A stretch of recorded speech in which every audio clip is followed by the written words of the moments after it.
Have you ever noticed how petty most fairy tale villains are? The Queen of Hearts had a bad temper, Lady Tremaine was fueled by jealousy, Maleficent was spiteful, and Madame Min attempted murder in The Sword and the Stone just for fun. We're not exactly dealing with deep thinkers in these classic Disney movies. Of all the eye-rolling reasons cartoon villains give for trying to ruin people's lives, I think Miserabelle's motivations for kidnapping Minnie Mouse in Castle of Illusions is by far the pettiest.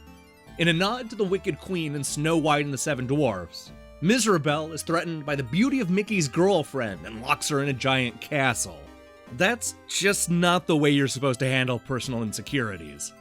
This sets the world's most famous mouse on a fairly easy adventure through a bunch of beautifully rendered 16-bit levels.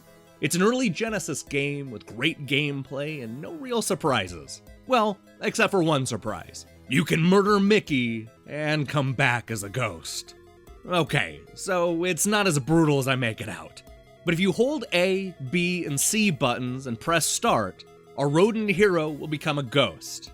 This basically allows Mickey to walk through stages without worrying about getting hit. He can just glide through the enemies without them even noticing. At least that's what it's supposed to do.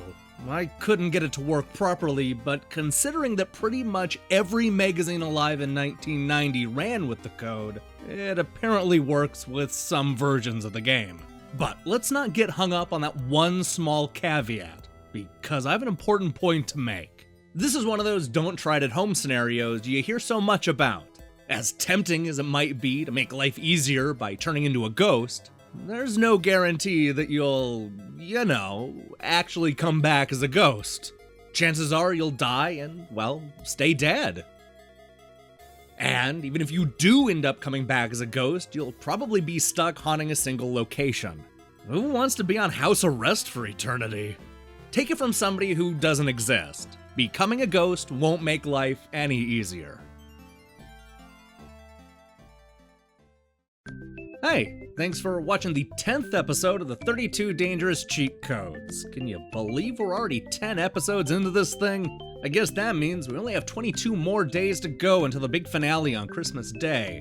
Tune in tomorrow for a code that could potentially ruin your Genesis. We're following that up with codes for Rival Turf and Mortal Kombat. We still have a lot of codes to get to, so do me a favor and click the subscribe button and support what we're doing here. Until then.